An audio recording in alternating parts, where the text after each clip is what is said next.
రీసెంట్గా జరిగిన అసెంబ్లీ సెషన్స్లో ఈ ఎంటైర్ ఎపిసోడ్ని మీరెలా చూస్తున్నారు? ఎంఐఎం వైపు నుంచి చూడాలా, కాంగ్రెస్ వైపు నుంచి చూడాలా, ఓవరాల్గా హైదరాబాద్ని చూడాలా, ఎలా చూడాలి? అది ఐటమ్ గర్ల్ ఎట్లా ఉంటుంది పిక్చర్లో, అట్లాంటి ఒక ఐటమ్ గర్ల్ అక్బరుద్దీన్ ఓవైసీ.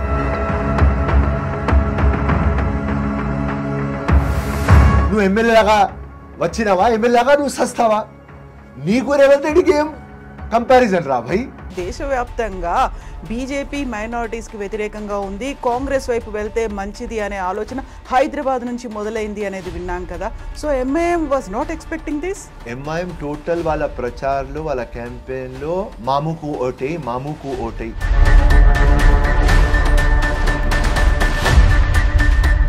ఇప్పుడు కూడా మోదీ దగ్గర, ఇక్కడ రేవంత్ రెడ్డి దగ్గర ఎప్పుడు వీళ్ళ లంగా డ్రామా నడుస్తూనే ఉంటుంది. రేవంత్ రెడ్డి ఎందుకని నా కొడంగల్ సీట్ని నేను ఇస్తాను అనే ఒక ఆఫర్, చాంద్రాయణగుట్లో ఒక బీసీ లీడర్ని పెడదాము, గెలిపించుకుందాము, నేనే క్యాంపెయిన్ చేస్తాను, ఇవన్నీ ఎందుకు చెప్తున్నారు? ఏం ఆలోచన ఉంది అసలు? బిహైండ్ రీజన్స్ ఏంటి? బీఆర్ఎస్కి ఫినిష్ చేద్దాం, ఎంఐఎంకి కూడా కాంగ్రెస్లో తీసుకువచ్చేద్దామని.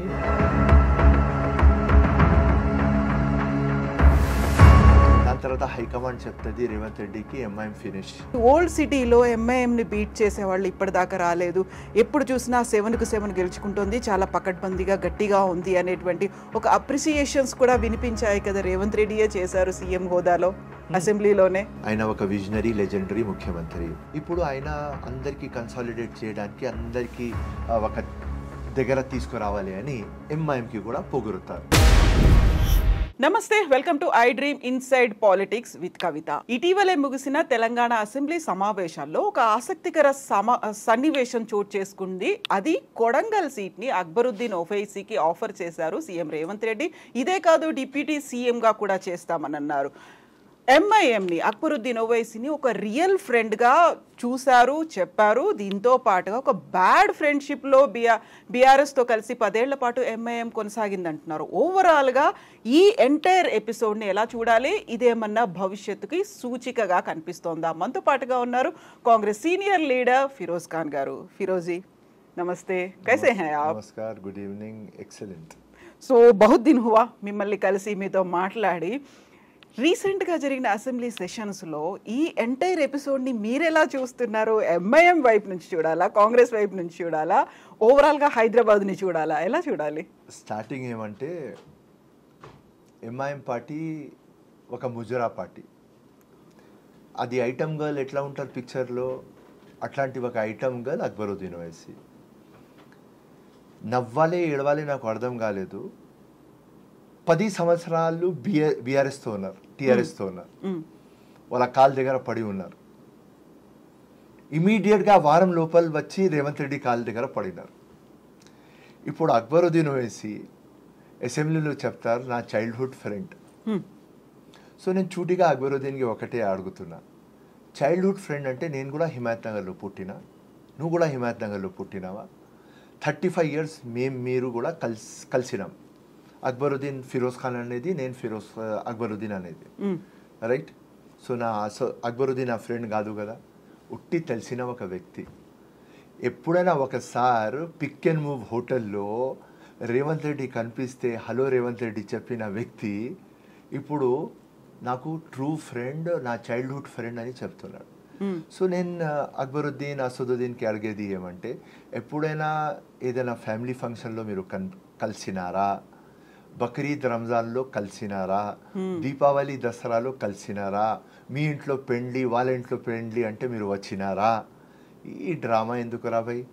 వాడు ప్యూర్ హైదరాబాదీ. మా హైదరాబాద్లో ఎట్లా ఉంటుంది అంటే, ఒకడు కోటీశ్వరుడు కనిపిస్తే అరే నా ఫ్రెండ్ అంటాం, ఇంకా ఒకడు ఇన్ఫ్లుయెన్స్ వాడు కనిపిస్తే మా రిలేటివ్ అంటాం.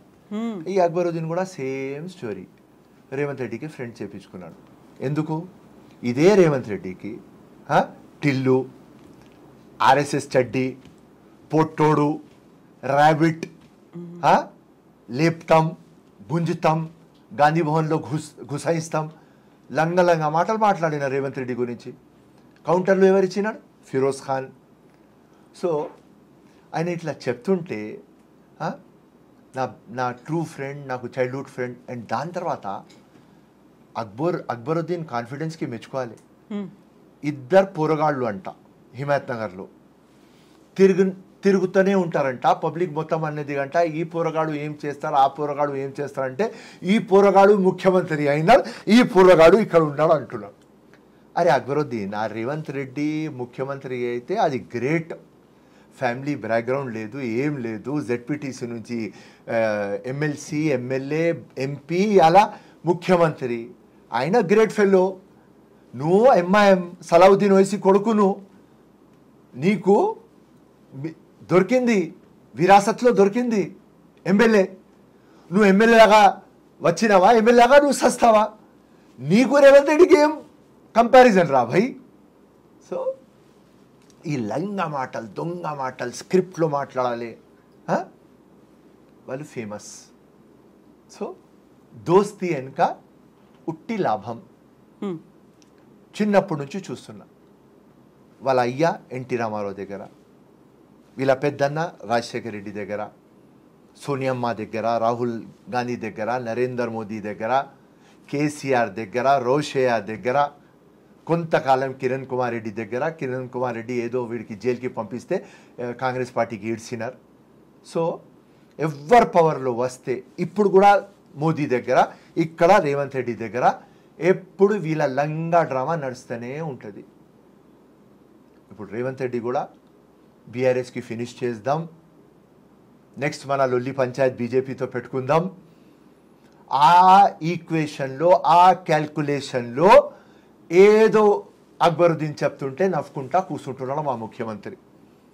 కానీ దీనిలో ఏం వాస్తవం లేదు. దీని వెనకాల ఉన్న మతలబ్ ఏంటని మీరు అనుకుంటున్నారు? ఎవరు ఆపర్చునిటిస్ట్? 100 చెప్తున్నా కదా, మా ముఖ్యమంత్రికి బీఆర్ఎస్కి ఫినిష్ చేయాలి, ఆ మైండ్ సెట్. ఎంఐఎంకి కాంగ్రెస్కి దగ్గర కావాలి, కాంగ్రెస్కి తిట్టి తిట్టి సంపినారు వీళ్ళు. కాంగ్రెస్ ఫినిష్ అయిపోయింది, కాంగ్రెస్ ఐసీయూలో ఉన్నది. ఇందిరాగాంధీ గురించి తప్పు మాటలు, రాహుల్ గాంధీ గురించి పప్పు ఏం పీకలేడు అన్ని మాటలు, ప్రియాంకమ్మ గురించి మున్ని బద్నాం అయిపోయింది, ఉత్తరప్రదేశ్లో ఒక సీట్ కూడా తీసుకురాలేదు, ఏం చేస్తుంది అది మున్ని మున్ని మున్ని మున్ని అని 100 మాటలు మాట్లాడినారు. ఖర్గేకి ముసలోడికి తెచ్చినాడు, ఏం పీక్తాడు ఆ ముసలోడు, ఖర్గే గురించి చెప్పినారు. ఒకరి గురించి చెప్పలేదు, సోనియా గాంధీ గురించి, అందరి గురించి చెప్పినారు. అన్నీ ఉన్నాయి నా దగ్గర పెన్ డ్రైవ్లో, అన్ని కౌంటర్లు నేనే ఇచ్చిన. సో కాంగ్రెస్కి ఫినిష్ చేసేయడానికి వీళ్ళు మొత్తం ఇండియాలో తిరిగినారు.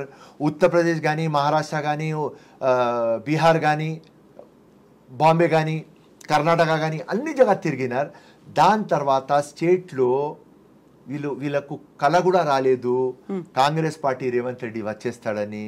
ఇమీడియట్గా వస్తేనే వీళ్ళ అలవాటు.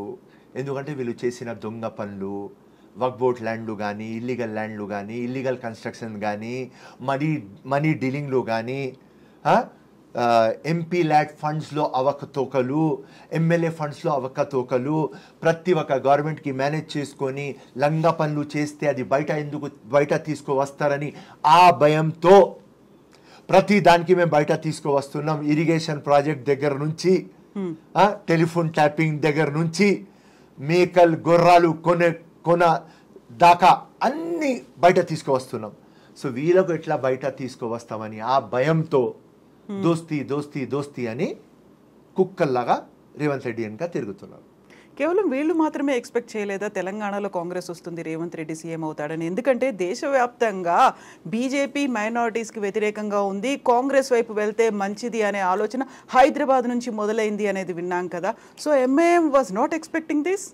ఎంఐఎం టోటల్ వాళ్ళ ప్రచారంలో, వాళ్ళ క్యాంపెయిన్లో బీఆర్ఎస్కి ఓటేయండి, కేసీఆర్కి ఓటేయండి, and KCR Nick name MIM పెట్టినాడు మాము. మాముకు ఓటేయి, మాముకు ఓటేయి అంటే మామాకి ఓటేయి చెప్పినారు. మామ రాలేదు, మామా పార్టీ పీకింది, వీళ్ళు కూడా పీక్తున్నారు. అంతే, గెలిచిన రోడ్ సిటీ ఓకే, అక్కడ దాకానే ఫైన్. కానీ వాళ్ళు ముస్లిమ్స్కి ఛాంపియన్ కాదు కదా. రేవంత్ రెడ్డి క్లియర్ కట్ అన్నాడు కదా అసెంబ్లీలో, మీరు ఎక్కువ మాట్లాడకండి, మీరు ముస్లిమ్స్కి ఛాంపియన్ కాదు. ముస్లిమ్స్కి మీరు ఛాంపియన్ అయితే కాంగ్రెస్కి ఓట్లు పడవు కదా, బీఆర్ఎస్కి పడేది కదా. ఎందుకు పడలేదు ముస్లిం ఓట్లు? 12% రిజర్వేషన్ అన్నారు, వక్ఫ్ బోర్డ్కి జ్యుడిషియరీ అన్నారు, మాకు ఉద్యోగాలు అన్నారు. డబుల్ బెడ్రూమ్ ఇస్తామన్నారు, స్కిల్ డెవలప్మెంట్ చేస్తామన్నారు, ఓల్డ్ సిటీకి హైదరాబాద్కి డైలస్ ఇస్తాంబుల్ చేస్తామన్నారు. ఏం చేయలేదు. కాబట్టి ముస్లిమ్స్ అన్నారు, ఉట్టి అసదుద్దీన్ ఎంఐఎం పార్టీ అక్బరుద్దీన్ లంగా మాటలు మాట్లాడుతున్నారు, కాంగ్రెసే మనకు చేస్తుంది ఏదైనా డెవలప్ అంటే కాంగ్రెస్ వచ్చినారు. సో వీళ్ళు ముస్లిమ్స్కి ఛాంపియన్ కాదు కదా. సో ఇంకా ఏం చెప్తున్నాడు అసదుద్దీన్, అబాబాబా ఈ కాన్ఫిడెన్స్కి నెత్తి మీద పెట్టాలి. అరే 4% రిజర్వేషన్ రాజశేఖర్ రెడ్డి వచ్చినప్పుడు మేము ఇన్ఫ్లుయెన్స్ చేస్తాం దానికోసం ఇచ్చినారు అంటున్నారు. అరే ఓకేరా అక్బరుద్దీన్, నువ్వు ఇన్ఫ్లుయెన్స్ చేస్తే 4% ఇచ్చినారు. 12% బీఆర్ఎస్ అన్నది కదా 10 సంవత్సరం, అది ఎందుకు ఇప్పియలేదు? నువ్వు వక్ఫ్ బోర్డ్కి జ్యుడిషియరీ పవర్ ఎందుకు ఇప్పియలేదు?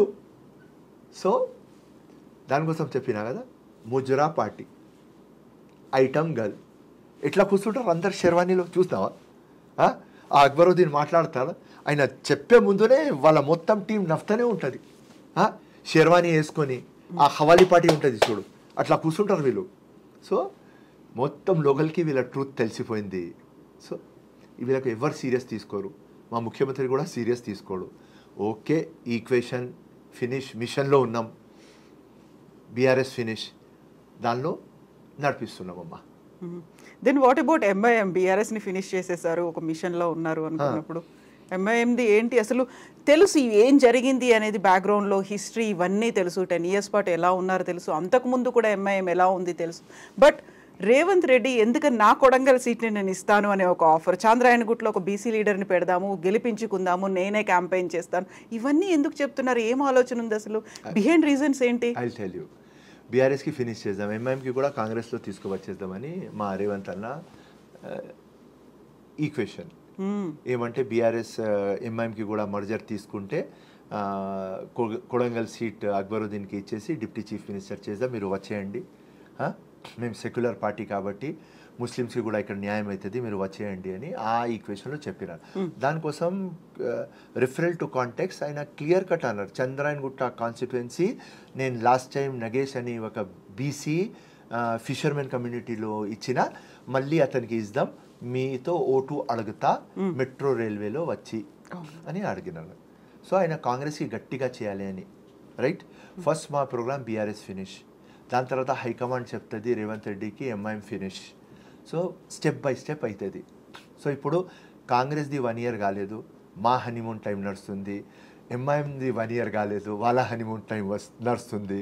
సో బీఆర్ఎస్కి ఫినిష్ చేద్దాం, మళ్ళీ ఎంఐఎంకి ఫినిష్ చేద్దామని మా ఈక్వేషన్ ఉంటుంది. ఎప్పుడు కంప్లీట్ అవుతుంది హనీమూన్ పీరియడ్? 1 year, డిసెంబర్ దాకా అవుతుంది. ఈ డిసెంబర్ వరకు కంప్లీట్. 1 year తర్వాత ఒరిజినల్ యాక్షన్ ఏదైతే ఉందో అదంతా కనిపిస్తుందా? yes 100%. కాకుంటే ప్రతిసారి ఓల్డ్ సిటీలో ఎంఐఎంని బీట్ చేసేవాళ్ళు ఇప్పటిదాకా రాలేదు, ఎప్పుడు చూసినా 7కు 7 గెలుచుకుంటుంది, చాలా పకడ్బందీగా గట్టిగా ఉంది అనేటువంటి ఒక అప్రిసియేషన్స్ కూడా వినిపించాయి కదా. రేవంత్ రెడ్డియే చేశారు సీఎం హోదాలో, అసెంబ్లీలోనే.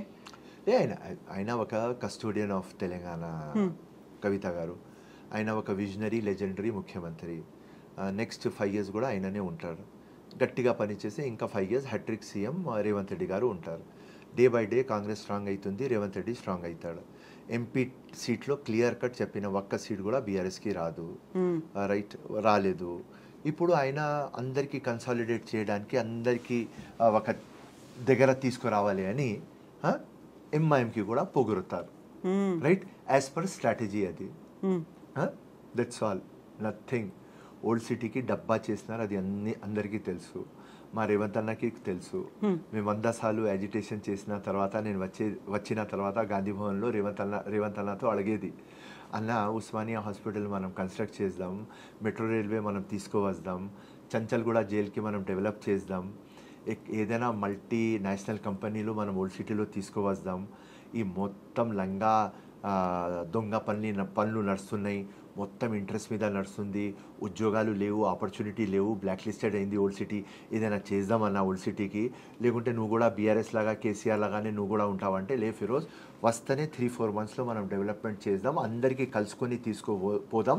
ఎంఐఎం ఎన్ని సీట్లు గెలుస్తుంది మనకు తెలియదు, కానీ వాళ్ళకు కూడా మన దారిలో తీసుకువచ్చి తప్పకుండా హైదరాబాద్కి ఒక కాస్మోపాలిటన్ సిటీ కదా, క్యాపిటల్ సిటీ కదా, అన్ఫార్చునేట్ డెవలప్ కాలేదు కదా, తప్పకుండా ఇమ్మెటీరియల్ ఆఫ్ పార్టీ తప్పకుండా డెవలప్మెంట్ చేద్దామన్నారు. ఆ మాట మీదనే ఆయన కట్టిపడి ఉన్నారు. దానికోసం మేము కూడా కోఆపరేట్ చేస్తున్నాం.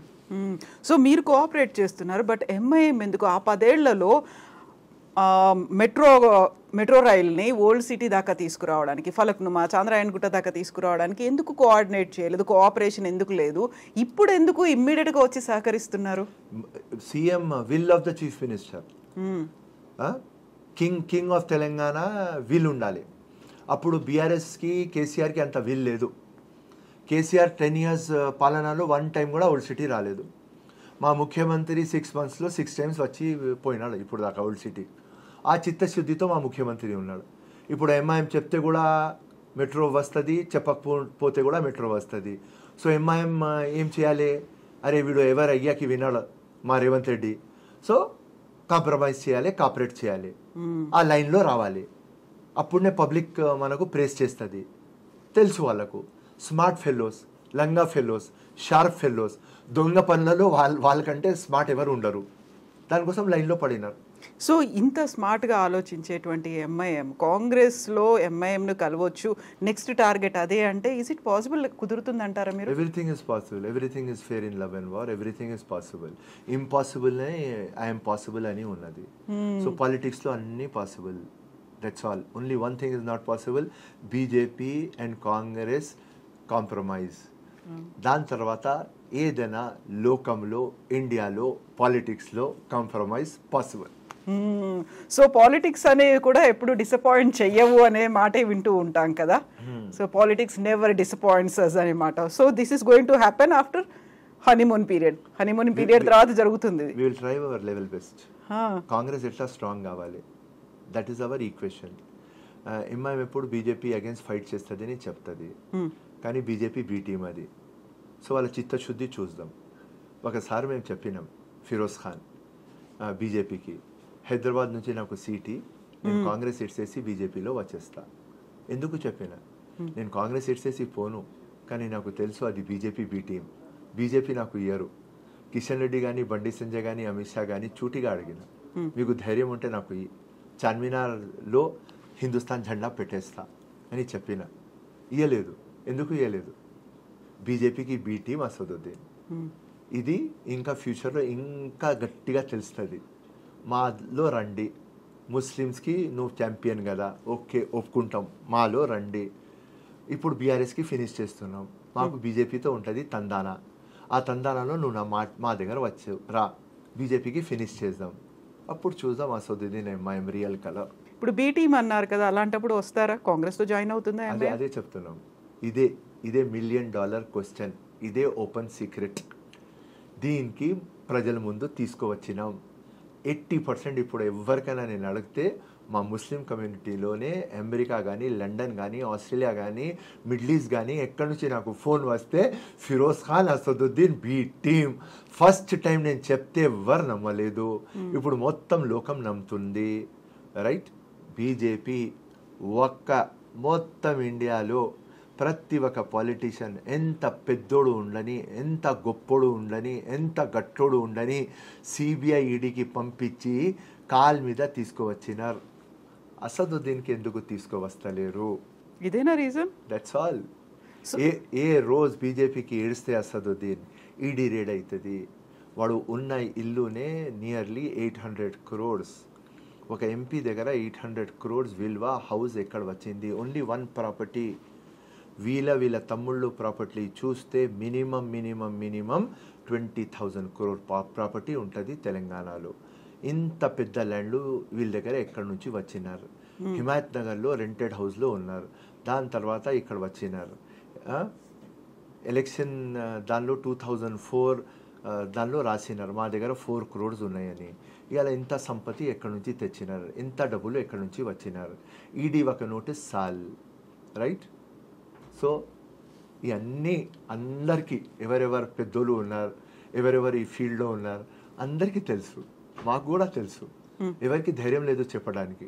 ఉట్టి ఫిరోజ్ ఖాన్కి ధైర్యం ఉన్నది మీ ఛానల్ ముందు చెప్పడానికి. ఎవరి చేతిలో ఎవరున్నారని మీరు అనుకుంటున్నారు? అటు బీజేపీ, ఇటు ఎంఐఎం. బీజేపీ చేతిలో ఎంఐఎం ఉన్నది.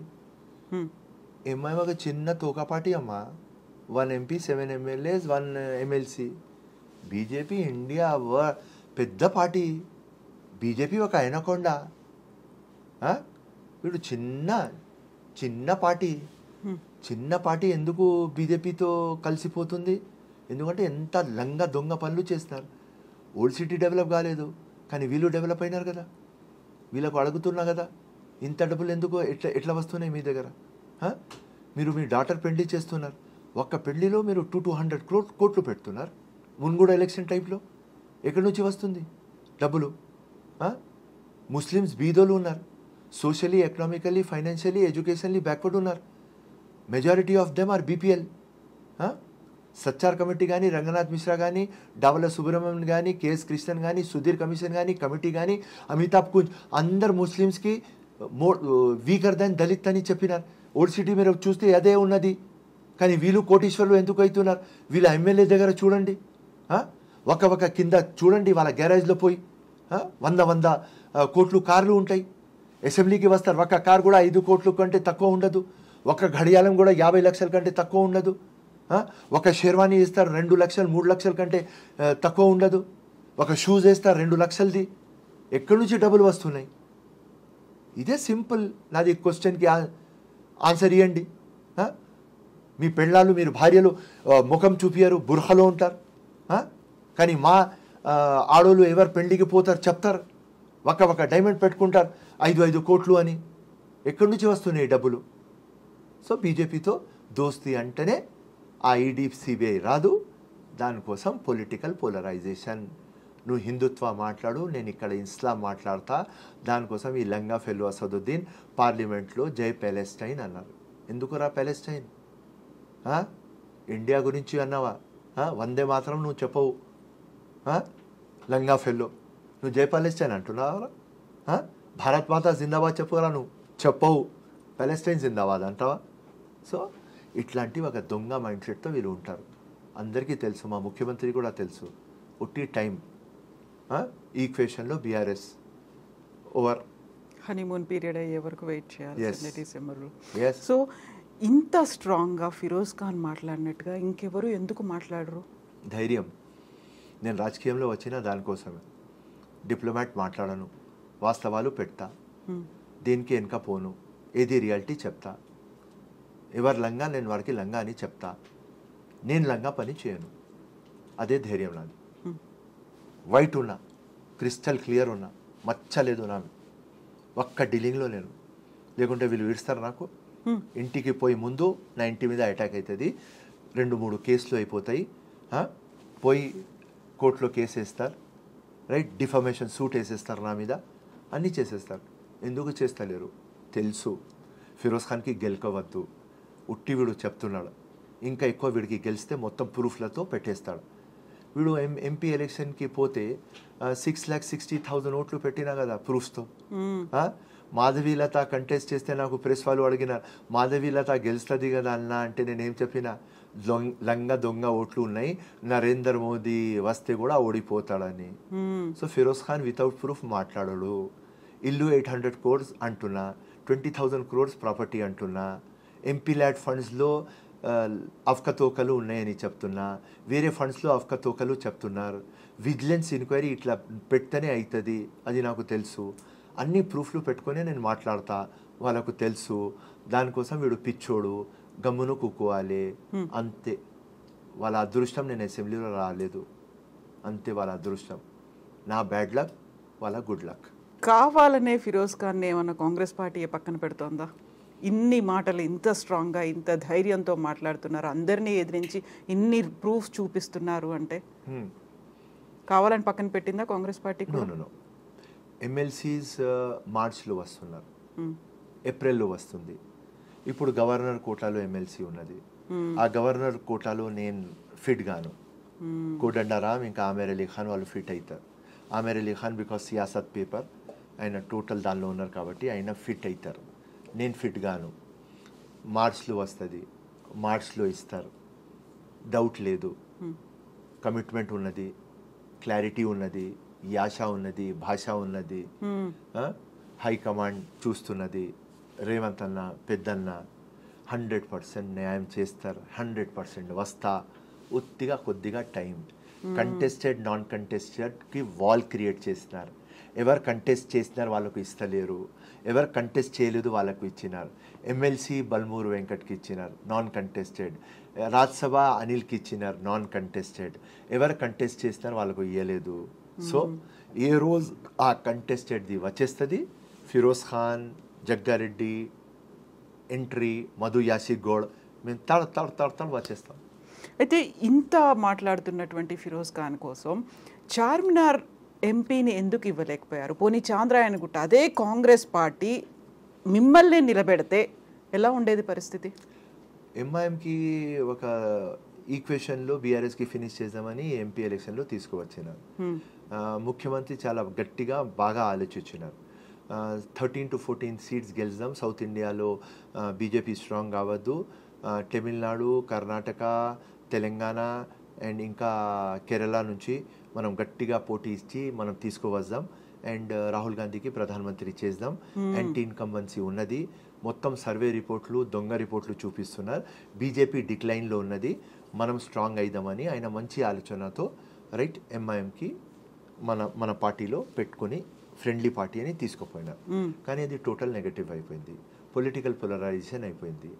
దానిలో ఏమైంది అంటే అసదుద్దీన్ ఏదేం పేర్లు తీస్తున్నాడు, ఫర్ ఎగ్జాంపుల్ సికింద్రాబాద్, మహబూబ్ నగర్, చెవెళ్ళ, మల్కాజ్గిరి, నిజామాబాద్, మేదక్, కరీంనగర్ ఏ పేరు తీస్తున్నారు అక్కడ టోటల్ పొలిటికల్ పోలరైజేషన్ అయిపోయింది. మొత్తం అవతల్ కమ్యూనిటీ వాళ్ళు ఏమన్నారంటే అరే మొత్తం ఇది Congress party Muslim party తుర్కా party కనిపిస్తున్నది అని హిందుత్వ అక్కడ యునైట్ అయింది, బీజేపీకి అక్కడ పవర్ వచ్చింది. అసదుద్దీన్కి మేము గట్టిగా అవుతామని తీసుకువచ్చినాం, అది మాకు మైనస్ అయింది.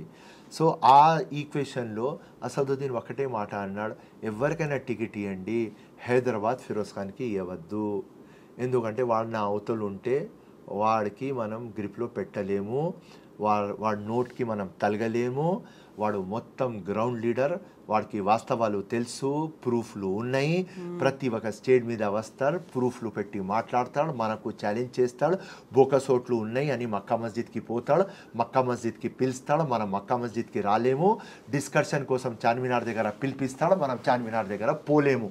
సో మనకు ఒక చిల్లర్ ఫెలో లాగా తయారు చేస్తాడు ఈ ఫిరోజ్ ఖాన్ అని, ఫిరోజ్ ఖాన్కి టికెట్ ఇవ్వద్దు అని ఆయన ముందుగానే చెప్పేస్తారు. సో అప్పుడు కాంగ్రెస్ పార్టీ యాక్సెప్ట్ చేసినట్టే కదా ఎంఐఎం చేసినటువంటి కండిషన్స్ కావచ్చు, డిమాండ్స్కి బీఆర్ఎస్కి ఫినిష్ చేయడానికి ఒక అగ్రిమెంట్ అయింది. ఆ అగ్రిమెంట్లో మేము 10 అడిగినాం, వాడు ఒకటే అడిగినాం, ఒకటే ఫిరోజ్ ఖాన్కి ఇవ్వద్దు. Okay right, no problem. Firoz Khan sacrifice చేస్తాడని ముఖ్యమంత్రికి చెప్పిన, ఎంతవరకు చెప్పినా అంటే నా ఫైట్ పక్క పెట్టేస్తా, పార్టీ గట్టిగా కావాలి, నువ్వు గట్టిగా కావాలి, ఒక ఒబీడియంట్ సోల్జర్, ఒక ఒబీడియంట్ వర్కర్, కమిటెడ్ వర్కర్ కాబట్టి నువ్వు చెప్తే పోయి అసదుద్దీన్కి ప్రచారం చేసి అసదుద్దీన్కి గెలిపిస్తా అని అది కూడా చెప్పిన. కానీ June 4 దాకానే అది స్టోరీ ఉంటుంది, June 5 తర్వాత నా స్టోరీ స్టార్ట్ అవుతుంది. ఫేర్ ఫ్రీ ఎలక్షన్ కోసం ఫైట్ చేస్తా, వీళ్ళ అవకతవకల మీద ఫైట్ చేస్తా, వీళ్ళ లంగపల్లి మీద ఫైట్ చేస్తా, వీళ్ళ గురించి ప్రతి ఒక్క జగ మాట్లాడతా. 4th దాకా మన కాంగ్రెస్ పార్టీకి గట్టిగా చేయాలి, నీకు గట్టిగా చేయాలి, నేను ఏం చెప్పను వాళ్ళకు సపోర్ట్ చేస్తా అని అది కూడా చెప్పినాను. దానికోసం మీ ముందు 5th June అయిపోయింది కాబట్టి ఇంత గట్టిగా మాట్లాడుతున్నాను. ఏం జరిగింది 5th June దాకా గమనుకుంటామన్నా, ఎందుకంటే 4th June దాకా ఎలక్షన్ కదా అమ్మా, దాని తర్వాత తర్వాత రిజల్ట్ కదా, 5th తర్వాత అయిపోయింది కదా, వీళ్ళ అగేన్స్ట్ మాట్లాడితే వచ్చే లాభం ఏంటి ఫిరోజ్ ఖాన్ గారు? ఇప్పుడు మీరు ముందు నుంచి ఒక ఫైట్ చేస్తున్నారు, ఒక డెడికేటెడ్గా ఇంత స్ట్రాంగ్ వాయిస్తో ఇంత ధైర్యంతో మాట్లాడుతున్నప్పుడు, వాళ్ళు పెట్టినటువంటి ఒక డిమాండ్ ఫిరోజ్ ఖాన్ కంటెస్ట్ చేయొద్దు అనుకున్నప్పుడు సాక్రిఫైస్ అనుకుంటున్నారు, కానీ ఒక స్కేప్ గోట్ని చేసినట్టు అనిపించట్లేదా మిమ్మల్ని? ఒక ఇండివిజువల్ ఫిరోజ్ ఖాన్ కంటే పెద్ద పార్టీ ఉంటుంది, పార్టీ కంటే పెద్ద దేశం ఉంటుంది.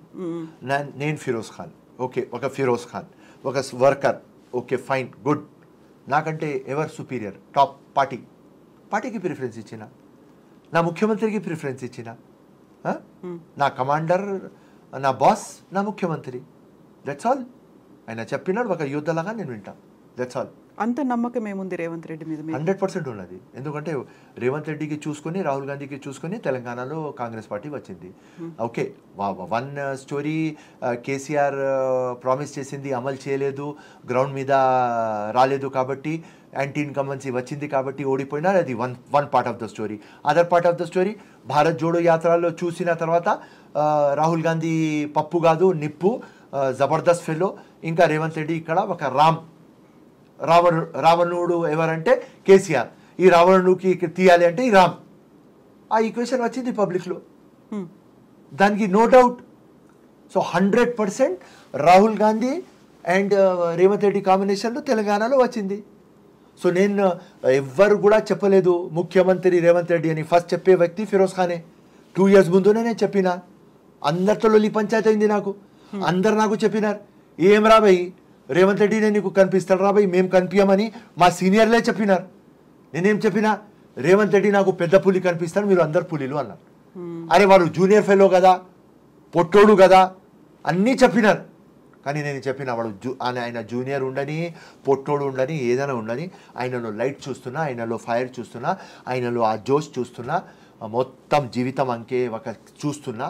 రక్తం కూడా ఇస్తాడు, చెమట కూడా ఇస్తాడు, డబ్బులు కూడా ఇస్తాడు, ఫైట్ కూడా చేస్తాడు. ఏదో కనిపిస్తున్నది, నా మనసు ఆయనకు దగ్గర పోతుంది. నేను చెప్తారా భయ్, చెప్పినా, నేను అన్కండిషనలీ చెప్పిన. అంత కాన్ఫిడెన్స్ ఉంది మీకు ఆయన మీద? చెప్పిన, నా పని నేను చేసిన అమ్మా. ఆయన దగ్గర వచ్చినప్పుడు ఆయన చేయాలి, దట్స్ ఆల్. నా పని నేను చేసినా, నేను చేస్తూనే ఉంటా. నేను ఫిరోజ్ ఖాన్ ఒక పొలిటీషియన్ లాగా పుట్టలేదు, నేను ఒక యోద్ధ, ఒక సోల్జర్ లాగా పుట్టినా. నాకు దేశం ఇంపార్టెంట్, నాకు పార్టీ ఇంపార్టెంట్, నాకు నా బాస్ ఇంపార్టెంట్. ఏం చెప్తే అది చేస్తా, that's all is my work. నాకు దేశం ఇంపార్టెంట్. తిరంగాణ అలా పెట్టుకొని మీరు తిరుగుతున్నారు. ఎంతమంది అలా తిరంగా పెట్టుకొని కనిపిస్తున్నారు ఈ మధ్య కాలంలో? ఉంటుంది, చాలా మందికి గుండెలో ఉన్నది. ఐఎమ్ నాట్ టెలింగ్ 90%కి ఇండియా ఉన్నది పిచ్చి ఉంటుంది. కొద్దిగా 1% ఎక్కువ నాకు. కాబట్టి హార్ట్లో ఇండియా, హార్ట్ బయట ఇండియా, నాల్క మీద ఇండియా, మైండ్లో India, everywhere in my body, everywhere in cell my India. నాకు జీవితంలో ఒకటే కోరిక, గెలవాలి అని. ఓకే గుడ్, ఒక కోరిక. కానీ పెద్ద కోరిక నాకు ఏమంటే, జీవితం వచ్చింది నాకు, ఒక పులిలాగా బతుకుతున్నా, పులిలాగా సావాలి, దేశం కోసం సావాలి, ఒక కాజ్ కోసం సావాలి అని ఒక కోరిక నాది. అది దేవుడు తీరుస్తారని ఆ నమ్మకం ఉన్నది నాకు. ఎలా? దేశం కోసం ప్రాణం పోవాలి నాది, ఏదో ఒక మంచి కాజ్లో పోవాలి. ఉట్టి సావద్దు. నేను ఎట్లయినా వయసు అవుతుంది, రైట్, 20-25 years తర్వాత సస్తాం. హార్ట్ అటాక్ ఎందుకు మనకు? Kidney fail, liver fail, paralytic, multiple organ వద్దు. మనం దేశం కోసం పోవాలి. పులిలాగా పెట్టినావా, పులిలాగా తీసుకుపో దేవుడా అని అదే ఒకటే అడిగిన దేవుడితో. ఇప్పుడు దాకా దేవుడితో నాకు గెలిపి అని అడగలేదు. ఇప్పుడు దాకా ప్రజలు గెలిపిస్తారు, నా విప్లవం గెలిపిస్తుంది, నా మార్పు గెలిపిస్తుంది అని ఆ నమ్మకం. కొద్దిగా పిచ్చి, కొద్దిగా తిక్క. ఏం చేయాలి? దానికోసం ఫిరోజ్ ఖాన్. సో మీరు ఇన్ని చెప్పినప్పటికి కూడా ఫిరోజ్ ఖాన్లో ఒక సెక్యులర్ కనిపిస్తాడు. 100% సెక్యులర్. నాకు మానవత్వం లైఫ్లో నాకు అర్థమైంది. అన్నీ చదివిన తర్వాత, అన్నీ చూసిన తర్వాత, హిందుత్వ కానీ, ఇస్లాం కానీ, క్రిస్టియానిటీ కానీ, గౌతమ్ బుద్ధ్ కానీ అన్నీ చూసిన తర్వాత నాకు ఒకటే అర్థమైంది. ఫస్ట్ లోకంలో వచ్చిన మంచి తర్వాత దేవుడు వచ్చినాడు. మానవత్వం లేకపోతే ఏ రిలీజన్ లేదు, రైట్. అండ్ ఒక్క మాట నాకు చిన్నప్పుడు, ఆ రోజు మా అమ్మ 8th class లేకుంటే 7th class అనుకుంటా, అన్నం పెట్టుకుంటా నాకు చెప్పింది, ఫిరోజ్ ఖాన్ నీకు ఖురాన్ గురించి నేను చెప్పినా కదా, అమ్మ 9 monthsలో కడుపులో పెట్టి పాప పిల్లకి బయట తీసుకువచ్చిన తర్వాత, పెంచిన తర్వాత ఆ ఖురాన్ అమ్మ కాల్ కింద స్వర్గం అని రాసింది. ఈ దేశం 60, 70, 80 years నీ భారం మోస్తుంది, ఇది అమ్మ కంటే పెద్దది. ఏదైనా ఇంపార్టెంట్ లైఫ్లో అంటే ఇండియా. అప్పుడే పరమవీర్ చక్ర వస్తుంది. అమ్మకి చెప్పిన, నేను ఉండను, నువ్వు పరమవీర్ చక్ర తీసుకుంటా. అమ్మ అన్నది, ఏం పిచ్చిగా మాట్లాడుతున్నావా, నేనన్నా ఒక రోజు ఉండను, నువ్వు పరమవీర్ చక్ర తీసుకుంటారు. ఎందుకంటే ఎవరు బతికి ఉంటే వాడికి పరమవీర్ చక్ర దొరకదు, ఎవరు సస్తే దేశం కోసం దొరుకుతుంది. నేను దేశం కోసం సస్తా. ఆ రోజు నా అమ్మ వేసింది, ఇది హిందుస్థాన్. సో అట్లా 5 times మా అమ్మ నమాజ్ చదువుతుంది. 3 o'clockకి నమాజ్ చదువుతుంది. రోజు 130 pages ఆఫ్ ఖురాన్ చదువుతుంది. అట్లాంటి ఒక ముస్లిం అమ్మ, ఒక ముస్లిం అట్లాంటి ఫాదర్ నాకు ఇండియా మీద ప్రేమ అని చిన్నప్పుడు చెప్పినారమ్మ. సో అట్లా అదే రియాలిటీ. ఒక కరెక్ట్ ముస్లిం అంటే ఇదే రియాలిటీ. కానీ ముస్లిమ్స్కి వేరే యాంగిల్లో చూపిస్తారు, రాంగ్ ఇంటర్ప్రిటేషన్ చేస్తారు, రాంగ్ చూపిస్తారు. ఆ జిహాద్ కానీ, ఆ టెర్రరిస్ట్ కానీ వాడు ముస్లిమ్స్లు గారు, రైట్. ముస్లిమ్స్ అంటే ప్రేమ, అభిమానం, మానవత్వం, సాక్రిఫైస్, అదే ఖురాన్ నేర్పించింది. ఇది కరెక్ట్ చెప్పలేదు, దానికోసం అది ప్రాబ్లం. ముస్లిం అంటే చాలా స్వీట్గా ఉంటారు, వాళ్ళు ఎవరికైనా హక్కు నమ్మితే ప్రాణం ఇచ్చేస్తారు. అట్లాంటి ఒక కమ్యూనిటీ, అట్లాంటి ఒక మేము రిలీజన్తో ఉన్నాం. కానీ అన్ఫార్చునేట్ వీళ్ళు మొత్తం వరల్డ్లో టెర్రరిజం చేసుకొని పాకిస్తాన్ ఇండియాకి చూపించి మొత్తం ముస్లిమ్స్ అంటే టెర్రరిస్ట్ ఉంటారు, ఇట్లా లంగా ఉంటారు, దొంగలాగా ఉంటారు. రాంగ్ అది. 99% ఫిరోజ్ ఖాన్ ఉంటారమ్మా, 1% ఆ లంగా ఫెలో టెర్రరిస్ట్ ఉంటారు. కానీ ఎందుకని ఆ 1% హైలైట్ అవుతున్నారు? ఆ 1% గురించే మాట్లాడుకుంటున్నారు, 99% గురించి అసలు ఎందుకు ఇది మాట్లాడుకోవట్లేదు? టీఆర్పీ కోసం అమ్మా, టీఆర్పీ కోసం. అండ్ ఏదైనా మసాలా కావాలి, ఎవరైనా ప్లేన్ ఎవరు వాచ్ చేయరు. So that is the sad part of the story. So that's all. కానీ ముస్లిమ్స్ అంటే ఖురాన్ అంటే, ఇలా మీ ఛానల్ ముందు చెప్తున్నా, ఖురాన్ బేస్ అంటే మానవత్వం, love, sacrifice, and most important forgiveness. Always Quran tells forgive చేయి, ఫర్గివ్ చేయి, ఫర్గివ్ చేయి, ఫర్గివ్ చేయి. నాకు 5 bullets తగిలినప్పుడు నా అమ్మ అదే చెప్పింది, అరే ఖురాన్లో రాసి ఉన్నది రాబోయ్, అందరికంటే most important point forgive, forgive చేసి. నాకు స్టాబింగ్ అయినప్పుడు కూడా అమ్మ అదే చెప్పింది. సో ఆ ఖురానే ఫర్గివ్, ఫర్గివ్, ఫర్గివ్. ఆ ఖురానే ప్రేమ, ప్రేమ, ప్రేమ, అంతే. సో ఆ ఖురాన్ ఇచ్చినటువంటి ధైర్యమేనా ఇంత ముందుకెళ్ళి ఇంతలా గట్టిగా మాట్లాడడానికి కారణం? 100%. ఏదైనా అడితే అల్లాకి అడుగుతా, ఆ దేవుడికి అడుగుతా, ఆ పరమాత్మకి అడుగుతా, ఎవరికి అడగను. కాలు మొక్కాలి అంటే నాంపల్లి ప్రజలు కాలు మొక్తా, ఎవ్వరు కాలు మొక్క. పిటిషన్ నా లవ్ లెటర్ ఇస్తా, ఒప్పుకుంటే ఒప్పుకో, లేకుంటే నీ కాలు మొక్కను, అంతే. That is my nature. ఎవరు కాలు మొక్తారు, వెరీ గుడ్, వాళ్ళ దగ్గర అది ఉన్నది, అంటే ఆ క్యారెక్టర్ ఉన్నది. నా దగ్గర లేదు. I cannot do. అయ్యా కాలు మొక్తా, అమ్మ కాలు మొక్తా, దేవుడు కాలు మొక్తా, ప్రజలు కాలు మొక్తా, ఎవ్వరు కాలు మొక్క, ఎవరికి రిక్వెస్ట్ చేయ. పని మీద కమాండ్ ఉన్నది, 24/7 పని చేసిన, రైట్? పని చేసిన తర్వాత పోయి కాలు మొక్కు అంటే నాతో కాదు. సో ఎలా చూడొచ్చు మేము ఫిరోజ్ గారిని నెక్స్ట్? ఏ రూపంలో? ఎలా నెక్స్ట్ కాదు, సేమ్ రూపం. 5 elections ఓడిపోయినా, నెక్స్ట్ 6th ఎలక్షన్కి రెడీ అవుతున్నా. నామినేటెడ్ పోస్టులు అడగాలి అంటే నాకు ప్రాబ్లం అవుతుంది. 1-2 times అడిగినా, కానీ నా మనసు ఒప్పుకుంటలేదు. ఎందుకంటే నేను ఎప్పుడు ప్రజల ఓట్లతో గెలిచి ఇట్లా హంగామా చేయాలి అని ఉన్నా. నామినేటెడ్ పోస్టులు తీసుకున్న తర్వాత ఈ హంగామా ఉంటుంది ఉండదు నాకు తెలియదు, కాబట్టి నా మనసు ఒప్పుకుంటలేదు. సో 6th ఎలక్షన్కి రెడీ, జీవితం ప్రజలకి అంకితం చేసిన, జీవితం ఎప్పుడు దాకా ఉంటుంది, విప్లవం తీసుకువస్తా. దానికంటే ముందు సావను. దేవుడు చూపించినాడు. 5 bullets కొట్టిన తర్వాత, గుండెలో బుల్లెట్ ఉన్న తర్వాత, లంగ్ రప్చర్ అయిన తర్వాత, డైన్ డిక్లరేషన్ అయిన తర్వాత, స్టాబింగ్లు అయిన తర్వాత, 100 స్టిట్లు పడిన తర్వాత, అప్పుడు కూడా డైన్ డిక్లరేషన్ అయిన తర్వాత కూడా ఇవాళ కూడా గట్టిగా మీ ముందు నిలుస్తున్నా. షుగర్ లేదు, బీపీ లేదు, థైరాయిడ్ లేదు, ఏం లేదు, గట్టిగా ఉన్నా. విప్లవం వచ్చేదాకా, ప్రజలకి మేలయ్యేదాకా నేను సావను. Kavitha, thank you so much Firoz Khan భాయ్. అలాగే ఉండండి, అంత స్ట్రాంగ్గా ఉండండి, అండ్ పీపుల్స్ వాయిస్ లాగా రిప్రజెంట్ చేయండి. Thank you so much and best wishes to you అండి. Thank you so much. Thank you. Have a great evening. Good night everybody. Thank you so much Firoz భాయ్. Thank you.